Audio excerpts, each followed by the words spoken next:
기레기라는 비판도 많이 받고 조중동 기자들에 대해서 많이 물리는 측면도 있고 한 것 같은데, 저는 KBS 보도 보면서 굉장히 많이 아쉽습니다. 요즘에 이명박 박근혜 정부 때 했던 그런 기준을 지금 문재인 정부에도 올곧게 지키고 있는가. 안녕하십니까, 조수진입니다. 24년 2개월 동안 기자로 뛰었습니다. 정치인으로서는 국회가 낯선 정말 새내기입니다.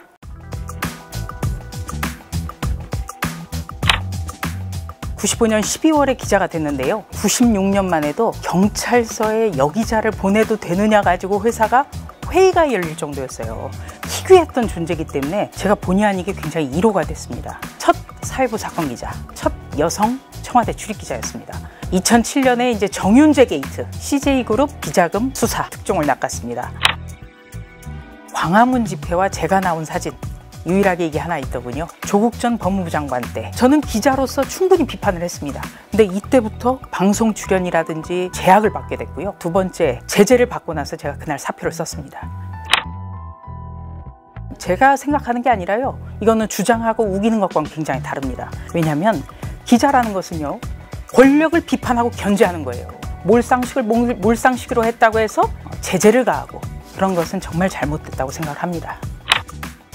2월까지 기자 생활을 했으니까 국회의원 시작한 지가 오늘로 딱 일주일째 된 날이에요. 사실 잘 실감이 안 나요. 여전히 저도 모르게 취재를 하는 겁니다. 본회의장 가서 제 자리보다 더불어민주당의 윤미향 의원 자리표를 찾고 그 자리를 가본 거예요. 그래서 사진도 찍었습니다. 비어있는 그 좌석을. 야당과 기자의 기능이 같다고 봐요. 기자로서의 어떤 그런 취재를 한다, 이런 생각을 가지고 사무를 접하다 보면 긍정적인 기능을 하지 않을까, 그렇게 생각을 합니다.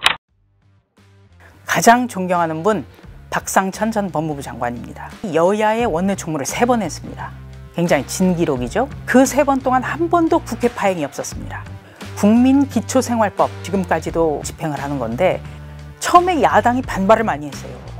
야당의 비례초선부터 당시에 총재까지 전원을 만나서 설득을 했습니다. 그렇기 때문에 국회 만장일치로 가결이 됐습니다. 그런데 지금 어떻습니까? 180석의 거대 여당이 18개 상임위원장을 다 독식하겠다고 하고 있습니다. 그때 박상천 전 장관식으로 한다면 김태년 원내대표가 비례초선인 저부터 만나서 설득을 해야 되는 거예요. 그런 과정이 전혀 없어요. 그렇기 때문에 우리 정치는 퇴보하고 있는 겁니다. 일단 국회 상임위라든지 본회의에서 막말만은 하지 않겠다. 올 2월까지 기자 생활을 하면서 가장 가슴 아팠던 게, 대변인이라든지 책임 있는 자리에 있는 분들이 상스럽고 막대먹고 이런 말을 계속 하더라고요. 그것마저는 하지 않겠습니다. 여당이 되더라도, 국회의원이 또 되더라도 야당 시절에 했던 이야기를 바꾸지 않겠다. 여당일 때 다르고 야당일 때 다르고, 이것 때문에 국민들은 믿질 않아요. 지금 했던 말 바꾸지 않겠습니다. 제가 약속했던 게 바로 법무부 장관의 수사 지휘권을 폐지하겠다. 지금 수사권은 검찰이 가지고 있고요. 검찰청법 8조에 보면 우리나라는 검찰의 수사 지휘를 법무부 장관이 한다, 이렇게 돼 있습니다. 바로 이것을 근거로 해서 추미애 법무부 장관이 개별적 사건에 대해서 구체적인 수사 지휘권을 행사하려고 해요. 검찰의 정치적 중립성이 훼손을 당하고 있거든요. 징벌적 손해배상제 어떻게 보세요? 기레기라는 비판도 많이 받고 조중동 기자들에 대해서 많이 물리는 측면도 있고 한 것 같은데, 조중동 기자뿐만 아니라 저는 KBS 보도 보면서 굉장히 많이 아쉽습니다. 요즘에 비전문가적인 분들이 많이 나와서 프로그램을 진행하고 공영방송으로서의 신뢰를 받지 못하는가.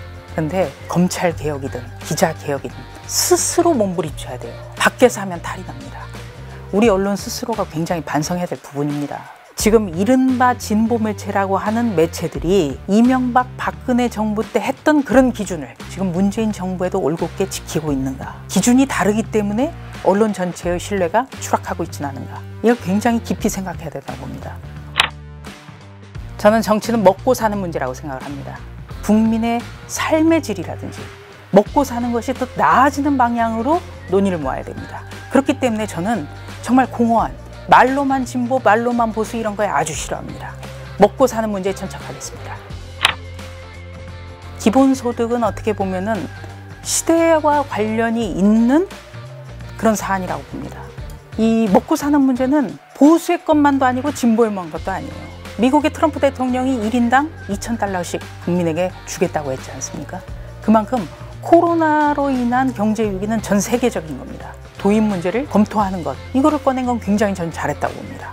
보수도 시대에 따라서 변해야 돼요. 미국과 북한의 정상이 만나는데 북미 정상회담 안 된다. 이거는 시대에 뒤떨어진 거죠. 김대중 대통령의 유명한 말이 있어요. 보수든 진보든 국민보다 반발짝 앞서 나가야 된다. 비전을 제시하고 여론을 주도하고 여론에 끌려다녀서는 안 되는 겁니다. 먹고 사는 문제에 천착하겠습니다.